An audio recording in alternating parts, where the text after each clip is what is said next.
Beebe Nayland served from September 1916 to December 1919 with the Royal Engineers, Signals, Wireless Section. This was a novel, yet much-needed service in the British Army. He took part in many attacks and was wounded by a shell splinter. In the following letter, he describes an assault that took place near Arras in France on a cold April morning in 1917. This proved to be the most memorable attack of his service. At the age of 18 I crossed to France early in 1917, a sapper in the Royal Engineers Wireless Section. We operators had only a vague idea of our likely duties, for the wireless section was only then becoming of use in the trenches. I was sent via St. Pol to Arras, and with a fellow operator was led into the trenches at Roquelancourt. There I first experienced the bursting of a shell near me, and I laughed at the frightened manner in which our guide flung himself down when the shell fell about 30 yards away. It was not long before I took to flinging myself down on such occasions. When our guide led me into a trench filled waist-deep with muddy water, I could not believe he was serious, and I hesitated. I was wearing brand-new riding breeches, puttees, and boots. However, I waded in, and it was 17 days before my boots touched dry soil again. We were left in a muddy dugout at Roquelancourt with an officer and his batman, waiting for the attack. We spent our time experimenting with a small British field set, the trench set, and we still had no idea of our purpose.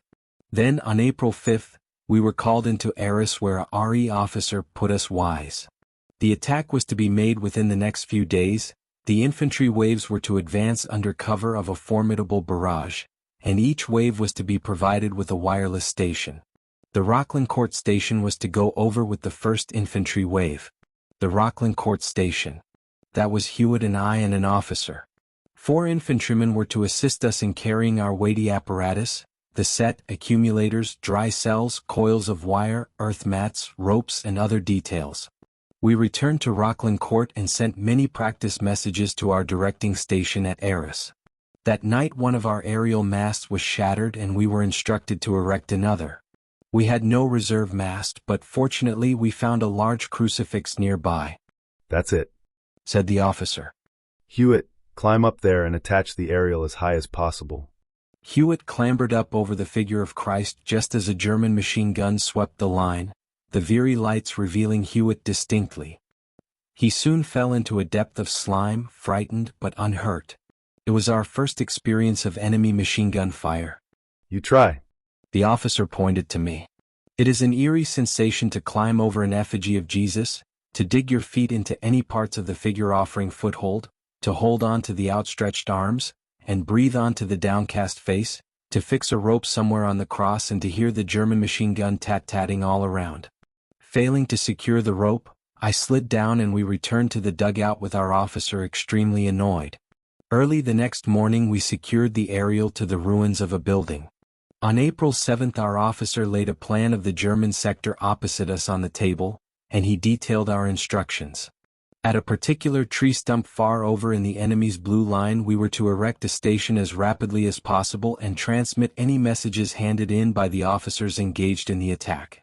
I felt intensely relieved that I was to be given an opportunity of doing something useful, and of feeling that at last I was to play a real part in the Great War.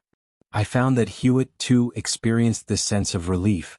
On the evening of the 7th some letters came up. There was one from my father telling me he had bought a new bicycle, a Raleigh, for when I came home. It affected me strangely, and when I mentioned the new cycle in the dugout, our officer grunted. "Some hopes." When I considered our immediate future I must have echoed the sentiment. Our officer's nerves were rather frayed that evening. Perhaps in the infantry he had led many attacks. Perhaps he had been badly knocked about before he came to us. We didn't know. Nobody seemed to know much about him. Through the night we waited for the signal. 1 o'clock, 2, 3, 4, or was it 5? The barrage started. A roar all along the line. Then suddenly, with a similar snap to that with which it started, the barrage stopped. Sunday, April 8th, dawned and passed without the attack having been made. Had a change of plans taken place? Sunday night, further infantry poured into the trenches, slowly, nervously, pressing along. All was tense. No laughter, no jesting, no conversation. There was no doubt that the attack would take place on the morrow. All night the muddied figures stood outside our dugout. Inside we sat, each with his load close at hand. Apart from wireless material we carried ground sheets, rifles, unloaded. Bandoliers, each holding 50 rounds, gas masks, iron rations and our clothes. At 3:30 a.m. we went out into the trenches, 8 in all. The officer, his batman, 2 operators and 4 infantry carriers. We threaded our way along the crowded trenches as best we could until we reached a company of Tyneside Scottish. There we waited. The silence remained tense, more awful than ever. Everyone standing to awaiting the barrage and the signal. For him. The barrage opened with a mighty roar and there it fell incessantly just across the waist. Go? Over the top we clambered, over the stricken wilderness we stumbled. We wireless merchants mixed with the infantry hoping for some protection. We carried no bayonets, our unloaded rifles were strapped across our backs and our only means of defense was apparently fists. Why wireless operators were not allowed to load their rifles we never learned. Yellow highlight location. 746. We attained the enemy lines. Jerry was engaged in peaceful domestic functions. Some washing, others making coffee, and many had to be awakened to be taken captive. The blow had fallen before they expected it. It was not long, however, before the German defenses, the colossal barrage tearing into their supports, were roused to a fierce retaliation. Heroic and desperate Germans mounted machine guns, and knowing they could not withstand our onslaught they exacted a heavy toll for their own lives. One enemy sergeant I saw shot 20 of ours before he was bayoneted in his back. Then a rain of spluttering ferocious shrapnel fire came over from the German artillery and heavy stuff crashed into us. The waves of our infantry became somewhat disorganized owing to the difficulty of moving over the heavy, pitted land and to the congestion of the German prisoners, who were dazed by their good fortune in being taken. The second wave passed, the third, the fourth, and soon the well-defined waves were indistinguishable. We wireless blokes struggled on with our burdens, aiming of course for the tree stump by the blue line. When daylight came we found we were only 7, our officer, carrying no burden, had hurried on with the leading infantrymen. Through the hours we continued stumbling, sinking, slipping into old trenches, shell holes, all the time in the midst of a scattered but advancing infantry. Noon we still struggled, overburdened with wireless parts. The wounded were limping or being carried in, the thousands of prisoners formed long, straggling processions, the dead lay unnoticed. At 12:30 we reached the tree stump. Our officer stood in a deep trench scowling at us. Get into communication at once. I have messages here. He waved a sheaf of papers in his hand. Hewitt and I immediately set about erecting a 60-yard aerial on 18-foot masts. It was an uneasy task erecting this fully exposed to the vicious enemy fire. Actually I counted afterwards 10 men who had been killed outright by shrapnel near us, as we secured the masts. Presently we dropped into the dugout allotted us and we tuned in for our DS. I was told to operate. At length I heard DS. Wait, he said. He was dealing with early morning codes from other corps. At length I seized my turn and transmitted as many messages as I could before I lost my priority. I continued sending messages at intervals, but listening in all the time, until 8 p.m. when our work died down, landline communication having been established. But the officer forbade me to get up. Continue listening in. Hewitt will relieve you at midnight. So I sat huddled on a box in a narrow tunnel with the candle lit set before me and the telephones tightly gripping my ears. In the dugout the officer, his batman, and Hewitt sat, while in a stifling den underneath the dugout the 4 infantrymen rested. On this part of the Hindenburg line the trenches were double-deckers. Sometimes my back touched the clay wall behind me and my eyes, when turned from the set, blinked into clay. Clay everywhere. 2 candles flickered above the set, resting on bayonets stabbed into the clay. Just on the side of the set, away from the dugout, the tunnel had been shelled, and it opened into the yawning shell hole. Deep in this a young, handsome Tyneside Scottish soldier lay dead. His feet pointed upwards, his body lay on his back with his face upturned. He was not more than 5 yards from me.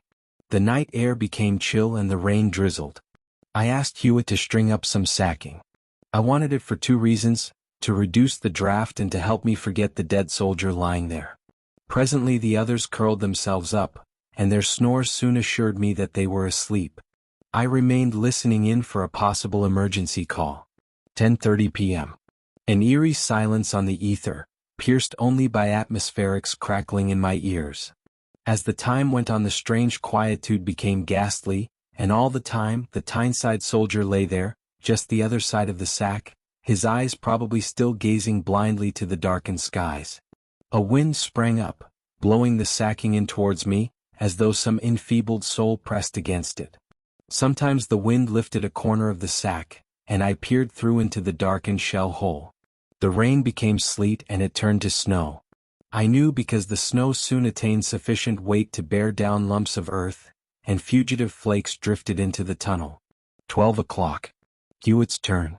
Was it worth his listening in? Perhaps I would get instructions to close down any minute, pity to wake him. I decided to continue the watch myself. I should have stated before that Hewitt suffered from cramp in his right elbow and our officer had no confidence in his operating, hence the long watch that fell to me. 1 o'clock. I was really cold now. Snow and mud rolled into the tunnel from the shell hole, and the sacking became insecure. And then DS told me to close down. I tried to sleep, but my weird imprisonment in the tunnel had disturbed me. I could not sleep. Perhaps the Tyneside soldier prevented it. I suppose I dozed, for I awoke to find faint gleams of daylight peeping down the stairway. The others were soundly asleep. I got up and went outside. A snow-covered wilderness. All was still. Not a gunshot, not a voice, not a living person in sight. The sun was about to rise and I watched fascinated. As the yellow sun became flushed, so the disappearing snow revealed the toll, the countless black lumps lying everywhere in the mud. The snow soon thawed on the Tyneside soldier, and he seemed as tragically beautiful as he had appeared the previous day. The silence continued. The silence of a winter morning in the fields of Gloucestershire, or the war of yesterday. The sun soon sipped up all traces of the snow, and all was naked again, shambles, mud, desolation. Silence, profound, unreal. Then suddenly, as though from nowhere, a faint, lazy, approaching whistle bang. A big German shell burst at my back. The spell was ended, the silent drama wrecked, for taking up the challenge our artillery renewed its articulation. I was once more back in the Great War. I saw terrible sights subsequently, endured cruel hardships. I saw the bones of snipers hanging freakishly from ruined trees, headless bodies, bodiless heads, a pair of soldiers, one British, one German, who had each bayonet the other, standing dead, and other gruesome things. But the experience that stands out most vividly in my memory is that of the night when I sat in a tunnel near a Tyneside Scottish corpse, and the miraculous dawn of the following day. I hope you enjoyed. Until next time.